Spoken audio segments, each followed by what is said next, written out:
Bienvenue dans ce journal éliminatoire de la CAN Gabon 2017. Les léopards de la RDC ont dévoré le panthère noir de l'Angola à Luanda par 2 buts à 0. La RDC est désormais première du groupe B et s'est qualifiée pour la phase finale. Félicitations donc aux léopards de la RDC. Toujours aux alentours de 1%. Les assurances sont du ministre de l'économie. La matière a été examinée lors de la Troïka stratégique de ce lundi. Je voulais suivre ces reportages des Bobo Samba. La traditionnelle Troïka stratégique du gouvernement a passé en revue différents sujets, notamment la question de l'inflation sur le plan national. Après avoir examiné la matière, il ressort que le taux d'inflation sur le plan national demeure aux alentours de 1%. Bahati Lukwebo, porte-parole de la Troïka, précise.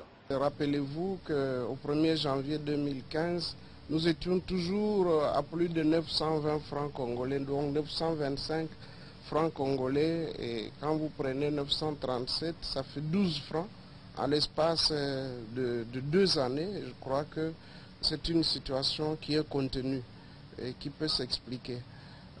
Ceci nous conduit à donner le taux d'inflation sur le plan national. L'inflation a juste atteint 1,005%. Donc on est toujours aux alentours de 1%. Sur le marché de Kinshasa, c'est 1,042. Autre matière mise sur la table de la Troïka, la situation à la BIAC. La banque en question connaît des zones de turbulence et le gouvernement compte aller à son secours. Les mesures ont été prises par la Troïka et qui ont été communiquées au gouverneur de la Banque centrale pour soutenir les efforts qui sont fournis par la Banque centrale pour assurer et rassurer les épargnants, étant donné que c'est une banque qui compte quand même à peu près 400 000 comptes et qui emploie 1000 travailleurs. Mais il a été demandé bien sûr que du côté des actionnaires, des efforts soient fournis pour pouvoir renforcer les fondamentaux de la dite banque. Le gouvernement s'est dit par ailleurs satisfait du taux de croissance. Il est de 7,7% en attendant la tendance pour le premier trimestre, a renchéri le ministre de l'économie. Restons toujours à la primature où le Premier ministre a pris langue ce lundi avec le conseiller spécial du chef de l'État chargé des luttes contre la corruption, protection des biens de l'État, spoliation, blanchissement, autant de sujets échangés entre Matata Ponyo et Luzolo Bambi. Ces derniers s'expliquent au sortir de l'audience. Suivez. Je viens de rencontrer Monsieur le Premier ministre, chef du gouvernement, pour aborder ensemble les questions d'intérêt commun, les questions qui tiennent à cœur le chef de l'État et le gouvernement, et essentiellement pour le moment, les questions ayant trait à la protection des biens du domaine public et du domaine privé de l'État.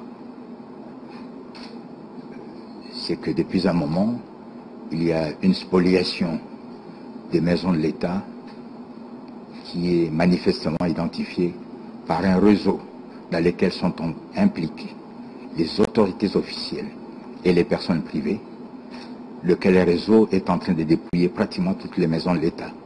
Gombe, aujourd'hui à Kinshasa, n'a presque plus de maisons de l'État, et cela va plus loin dans les provinces, à Bukavu, à Goma, à Matadi, à Kananga, et il y a donc péril en demeure. Et puisqu'il y a péril en demeure, je suis heureux que son Excellence, Monsieur le Premier ministre, ait accepté de pouvoir échanger sur les mesures urgentes à prendre. Je pense que le premier protecteur du domaine public et du domaine privé de l'État, c'est le gouvernement. Dans un autre chapitre, le Centre de recherche interdisciplinaire pour la promotion et la protection du droit de l'homme en Afrique centrale, CREDAC de l'UNIKIN, a organisé en collaboration avec la CNDH la deuxième journée du mensuel du droit de l'homme ce mardi 29 mars. Cadre choisi, la salle polyvalente du CREDAC, Chantal Kabaswa et Marcelin Chiswaka. Cette deuxième journée du mensuel des droits de l'homme a permis au numéro 1 de la CNDH, Mwamba Mushikonke, d'exposer sur le bilan, défis et les perspectives de cette institution d'appui à la démocratie, moins d'un an seulement après sa mise en place. Pourquoi ce choix du CREDAC? Mwamba Mushikonke répond. Nous avons estimé que c'est les centres qui s'occupent des droits de l'homme. Il y a beaucoup d'expérience dans ce sens-là qu'on peut s'échanger. Et c'est ainsi que le CREDAC mettra à la disposition de la CNDH une expertise, ce qui fait que les partenariats est beaucoup plus dans le secteur de la promotion des droits de l'homme. Pour la doyenne de la faculté de droit à l'UNIKIN, le professeur ordinaire Marie-Thérèse Kengengomba Chilombai, cet échange avec le bureau de la Commission nationale des droits de l'homme a permis au corps scientifique, membre du CREDAC, d'avoir une idée sur cette institution. Vous avez assisté à un jeu de questions sur la pertinence des activités et le concret des activités de la Commission nationale des droits de l'homme. Donc nous apprécions cette participation. Il a été direct, ouvert et franc. Et il a expliqué et vulgarisé la Commission nationale des droits de l'homme. Ça nous a permis d'avoir un carrefour d'échange sur les questions d'actualité des droits de l'homme. Les questions étaient posées dans la liberté académique parce que nous sommes à l'université. La liberté académique sans question tabou, et vraiment pour moi l'objectif est atteint. Notons que cet échange marque ainsi le début d'un partenariat entre la Commission nationale des droits de l'homme et les CREDAC. Affaire réquisitoire PGR à l'Assemblée nationale, le groupe parlementaire IDPS et alliés monte au créneau et dénonce l'acharnement contre le député de l'opposition, Sami Badibanga, Moïse Zangui et Fabien Moutong, tous présumés falsificateurs des signatures, sont dans les collimateurs du PGR. L'IDPS et alliés crie cependant à la violation du principe de séparation du pouvoir. Ces groupes parlementaires parlent d'une affaire relevant de l'Assemblée nationale. Regardez. Considérant que l'acharnement dont il est fait preuve à l'encontre de 3 députés nationaux mis en cause, alors que la responsabilité de la dite pétition est collective, mettent en question le respect de l'article 8 de la Constitution en portant atteinte au caractère sacré des activités politiques de l'opposition et à la protection que leur a conféré le législateur. Qu'en effet, nous nous demandons avec étonnement de savoir comment 3 députés ont pu imiter une signature en la posant simultanément sur un même document. Considérant que, par ailleurs, notre législature a déjà connu des faits autrement très graves en rapport avec l'Assemblée nationale, sans que le procureur général de la République n'ait fait preuve d'autant de détermination. À titre d'exemple, autrefois, le directeur du cabinet du président de la République avait falsifié la loi budgétaire 2014. La décision de la plénière d'ouvrir une enquête n'a jamais attiré l'attention du procureur général de la République. 2. Il existe à ce jour des réquisitions du procureur général de la République portant sur des faits aussi graves que le viol de nos enfants. Elles n'ont jamais fait l'objet d'autant d'empressement de la part du bureau de l'Assemblée nationale. 3. Le conseiller spécial du président de la République en matière de lutte contre la corruption et le blanchissement d'argent avait introduit au parquet général de la République une dénonciation du président de la République des cas de corruption impliquant des personnalités politiques de haut rang. Elle n'a jamais fait l'objet d'autant d'attention de la part du procureur général de la République. Processus électoral, le partenaire de la CENI se sont une fois de plus retrouvés ce mardi. C'est dans le cadre du projet PASSEC. Les uns et les autres ont réaffirmé leur détermination de soutenir le processus électoral RD congolais. Élisée Odia. La réunion est de haut niveau, coprésidée par le président de la CENI et le représentant pays de PNUD. La délégation gouvernementale a quant à elle été conduite par le ministre d'État, ministre du Budget. Tout de suite, Michel Bongongo va rassurer, s'agissant de la détermination du gouvernement de s'acquitter de ses engagements. Nous avons des difficultés. Au-delà de ces difficultés, d'abord, nous serons toujours là pour soutenir les efforts de la CENI, donc le processus. Voilà ce Au cours de ces échanges, il a été demandé aux partenaires d'en faire autant que le gouvernement. Mais les partenaires vont remettre sur la table la problématique du chronogramme du processus électoral. Nous avons également exhorté les partenaires, dont certains ont déjà annoncé des contributions spécifiques du processus, pour pouvoir libérer les contributions le plus tôt possible pour permettre à la CENI de faire le travail. Et au-delà aussi, il faut remarquer que parmi les questions et réponses auxquelles la CENI s'est prêtée avec beaucoup de grâce, sont revenues souvent les questions de la visibilité, de l'échéancier, du chronogramme. Et je pense que M. le Président de la CENI a indiqué que son ambition et celui de son équipe, c'est de ne pas publier un autre calendrier qui va être caduc à partir du moment où il a été lancé, mais d'avoir un chronogramme qui tient la route. Et les partenaires ont insisté sur le fait qu'ils ont besoin de cette information-là afin de pouvoir communiquer avec leurs capitales respectives pour indiquer un peu le processus et les étapes cruciales auxquelles un soutien de leur part pourrait permettre à la CENI de faire son travail. Toutes les parties ont néanmoins salué le déroulement de l'élection de gouverneur. Un premier test réussi, de bon augure pour la suite du processus électoral. Et sachez que l'élection de Célestin Bouyou Kabongo comme gouverneur et Néné Nkoulou comme vice-gouverneur de la province du Haut-Lomami est la résultante de plusieurs stratégies de la majorité présidentielle. A contribué à cette victoire le docteur Félix Kabange Numbi, ministre de la Santé publique. Il était à la tête de la délégation spéciale de la majorité présidentielle dans cette partie de la RDC. Alpha Moukati. 17 voix contre 7, c'est les résultats du vote des députés provinciaux qui ont donné la victoire au ticket de la majorité présidentielle. Si Dieu n'avait pas gardé mon souffle, je n'aurais pas été gouverneur, le premier gouverneur élu démocratiquement de cette province. Et en deuxième lieu, je voudrais remercier le président de la République, Joseph Kabila Kabange, qui a, par sa vision toujours très claire et prévoyante, il a vu clair qu'il fallait donc, disons, qu'il jette le candidat Mbouyou dans le combat. Des réjouissances populaires ont été organisées à la fondation Célestin Bouyou Kabango. Le ministre Félix Kabange Numbi est allé personnellement féliciter les hérés élus. Des retours à Lubumbashi, le ministre a été accueilli par une délégation de jeunes. Ses premiers mots étaient de satisfaction. Aujourd'hui, nous venons de voir que c'était possible de se battre de manière légale.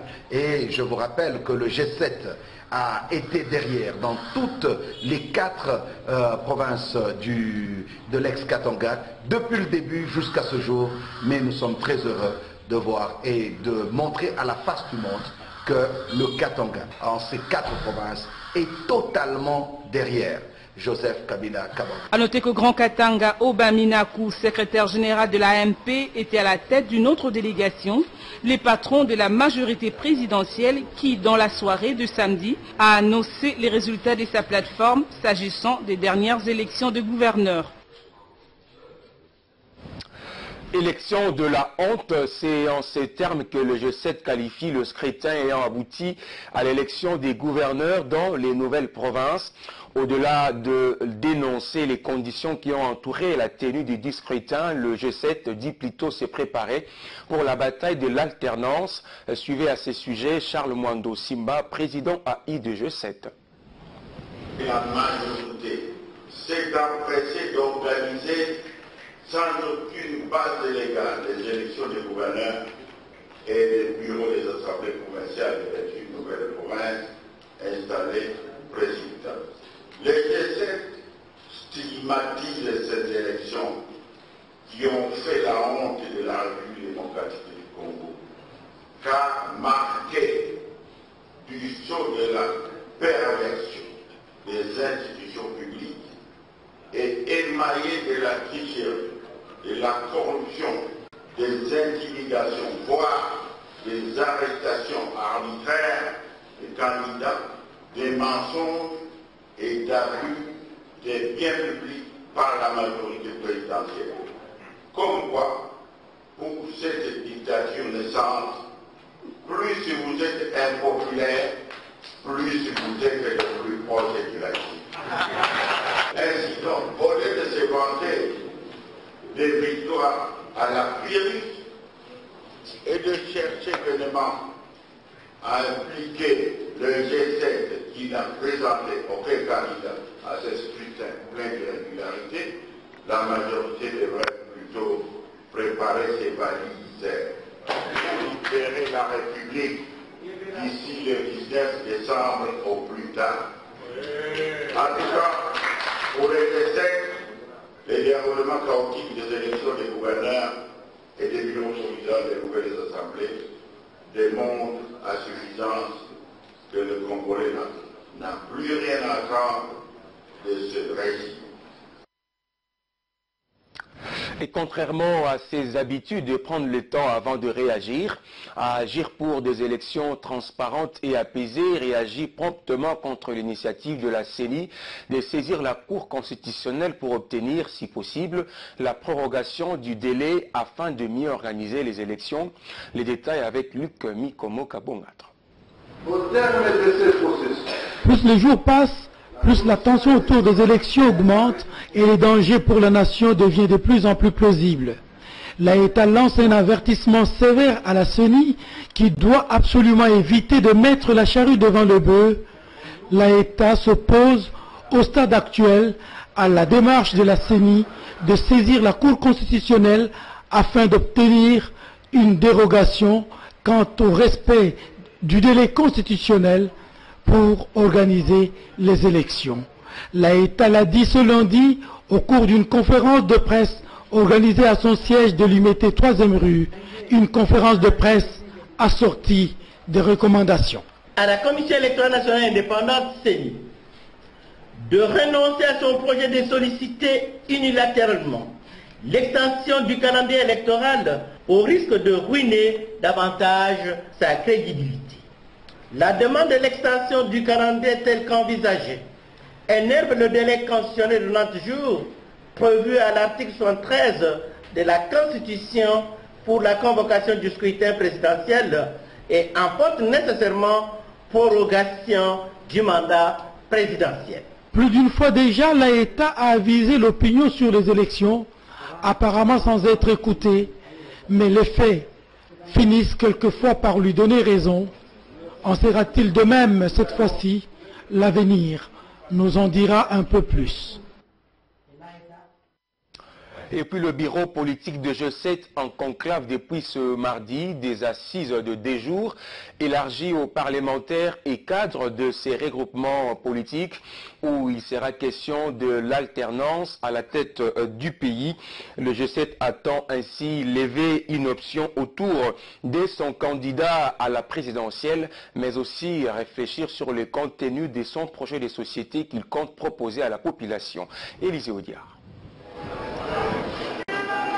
Hymne national, prière et c'est parti pour le premier conclave de G7. Thème, G7 face au défi de l'alternance en RDC n'est pas un fait du hasard. Ce regroupement politique de l'opposition affiche clairement ses ambitions. Nous sommes ici donc pour dire au peuple, au grand peuple, que l'alternance c'est maintenant. En tout cas, au plus tard, le 19 décembre 2016, un nouveau président de la République devra être élu. La probabilité que cette alternance arrive d'ici décembre 2016 s'amenuise. Le G7 en est conscient et fustige les manœuvres dilatoires orchestrées selon lui quant à ceux par ses alliés d'hier, c'est-à-dire la majorité au pouvoir. Mais pas question de jouer à l'indifférent et aux spectateurs, assure-t-il. Dissidence de l'AMP, le G7 devenu de plus en plus incontournable dans la sphère politique congolaise, dit désormais être la bête noire de la famille politique du chef de l'État qui a fait de lui sa cible. Ceux qui sont au pouvoir ne lésinent pas sur les moyens pour abattre les adversaires qu'ils ne voient pas. Soyez certains que quoi qu'ils menacent, quoi qu'ils répriment, quoi qu'ils intimident, le pouvoir finira par céder et la volonté du peuple souverain triomphera. En attendant, c'est résolument vers l'avenir que s'est tourné le G7 avec ce conclave. Les travaux en atelier sont axés entre autres sur le programme du gouvernement, les enjeux politiques, la feuille de route pour une offre alternative. Il sera aussi question de définir les conditions de nouvelles alliances et autres partenariats. Les femmes du mouvement de solidarité pour le changement ont organisé le week-end dernier une journée de réflexion au cours de laquelle plusieurs thèmes ont été exploités. Le condensé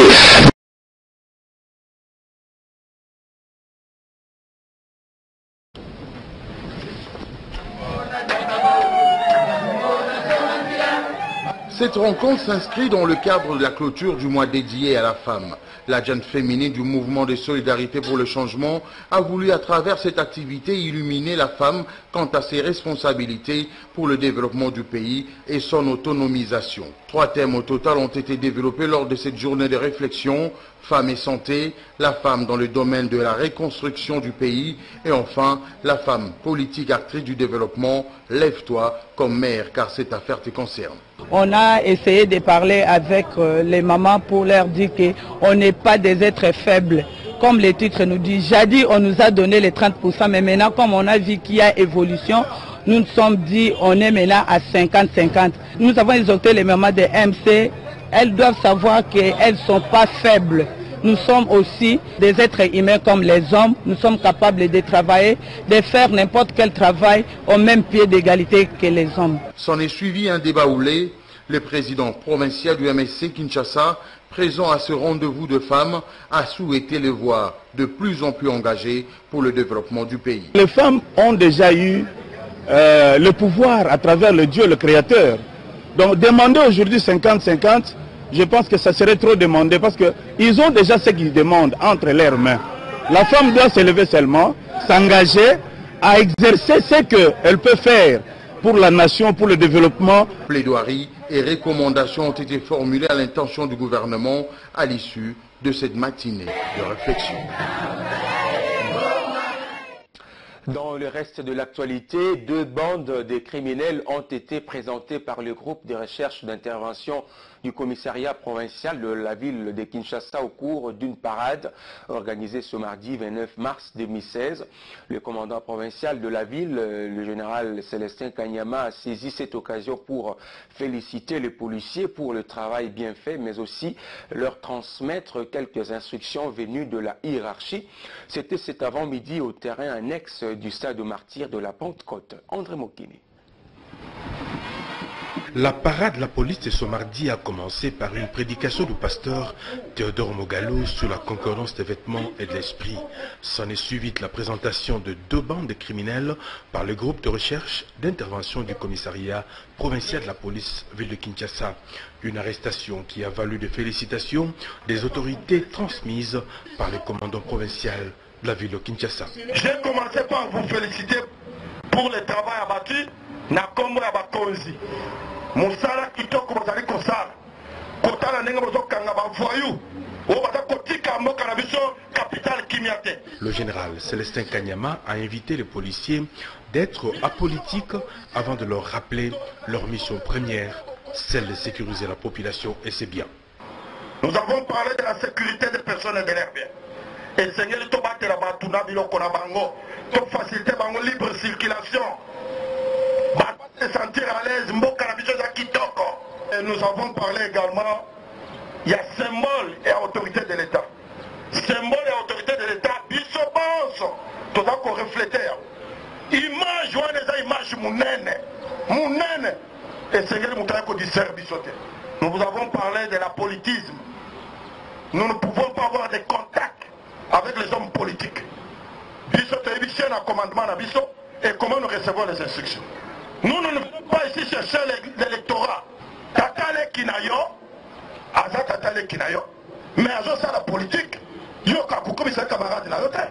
Yebise ngai musala la ngata le règlement ndenge za koloba. Signalons que 2 policiers ont été primés pour avoir accompli correctement leur travail. Ils ont reçu chacun un congélateur et la parade s'est achevée par un défilé.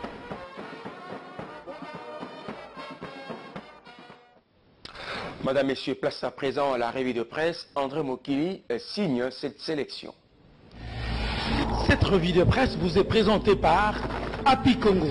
Happy Congo, c'est construire sa maison moins chère, rapide, solide et durable avec isolation thermique et acoustique garantie.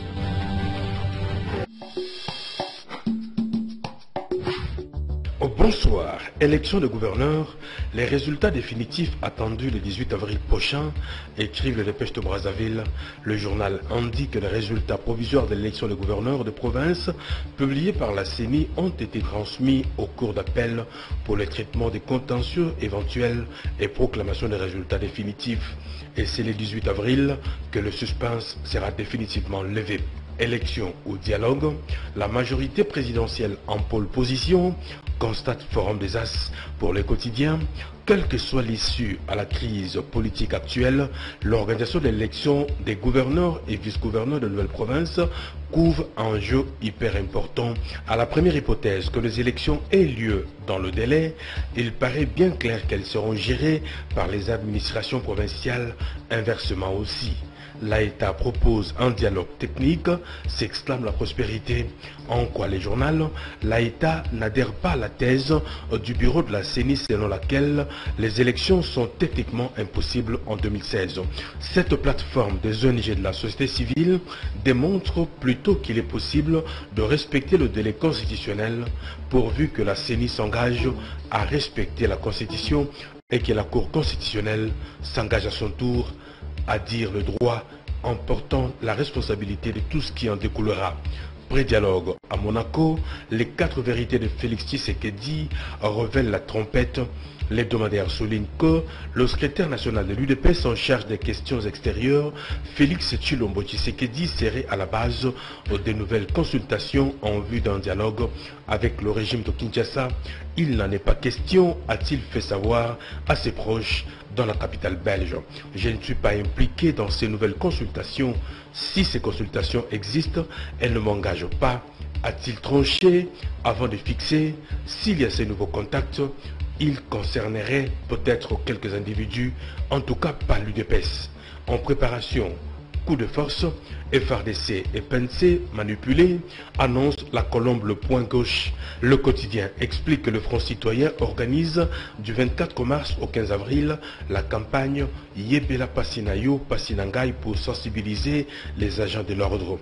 Dans cet acte, le Front Citoyen s'est engagé dans ce qu'il appelle innocemment sensibiliser les forces de sécurité. Avec cette campagne, l'opposition politise les forces de sécurité. La MONUSCO, les chancelleries occidentales voient, entendent et se taisent. Le Palou, en perte de vitesse, constate enfin le vrai modérateur. Le hebdomadaire note que, depuis quelques mois, le Palou accumule des revers sur le plan politique. Allié de taille de la majorité présidentielle depuis 2006, le parti d'Antoine Gizenga a fait la pluie et les beaux temps, mais avec le nouveau découpage territorial, le Palou a véritablement fait naufrage. C'est tout pour aujourd'hui.